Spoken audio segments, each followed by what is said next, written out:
Serial वसुधा की कहानी अब उस मोड़ पर पहुंच चुकी है जहां चौहान हाउस का हर बंद दरवाजा किसी पुराने पाप की तरफ इशारा कर रहा है। वासु की मां की कैसेट सुनने के बाद पूरा परिवार हिल चुका है, लेकिन असली खेल तब शुरू होता है जब दरवाजे के बाहर मिला हुआ कागज देव पढ़ता है। उसमें साफ लिखा होता है, अगर मौत का सच जानना है सुबह होने से पहले पुराने कुएं तक आओ। वासु की आंखों में डर होता है, लेकिन इस बार वो पीछे नहीं हटती। वो देव से कहती है, जिस सच ने मेरी माँ को मुझसे छीना, आज मैं उसी सच को खत्म करके रहूंगी। देव तुरंत उसका हाथ पकड़ता है और कहता है, तुम अकेली नहीं हो वासु, इस बार सच भी सामने आएगा और गुनहगार भी। रात के अंधेरे में देव और वासु चुपके से चौहान हवेली के पीछे बने पुराने कुएं तक पहुँचते हैं। चारों तरफ सन्नाटा होता है, हवा तेज चल रही होती है और कुएं के पास मिट्टी में किसी के ताजे पैरों के निशान दिखाई देते हैं। देव समझ जाता है कि कोई उनसे पहले वहाँ आ चुका है। तभी वासु को कुएं की दीवार पर अपनी माँ का वही पुराना लॉकेट निशान दिखाई देता है।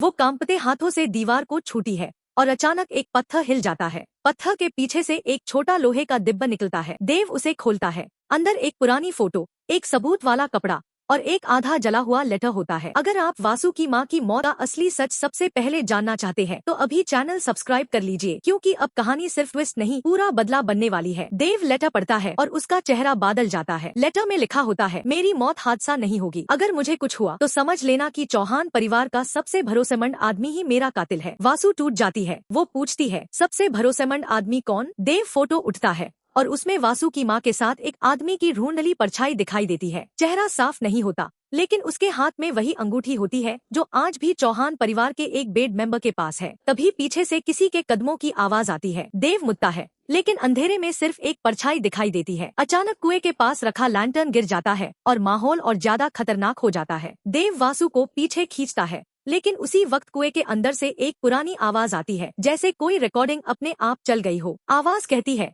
चंद्रिका सच जानती है, लेकिन कातिल वो नहीं। ये सुनते ही देव और वासु दोनों सैन रह जाते हैं। अब सवाल ये है कि वासु की माँ का असली कातिल कौन है? वो अंगूठी किसके हाथ में है? चंद्रिका सच क्यों छुपा रही है? और सबसे बड़ा सवाल, क्या चौहान परिवार का सबसे भरोसेमंद आदमी ही सबसे बड़ा गद्दार निकलेगा? आने वाला ट्विस्ट वासु की माँ की मौत का सच नहीं, पूरे चौहान परिवार का नकाब उतारने वाला है।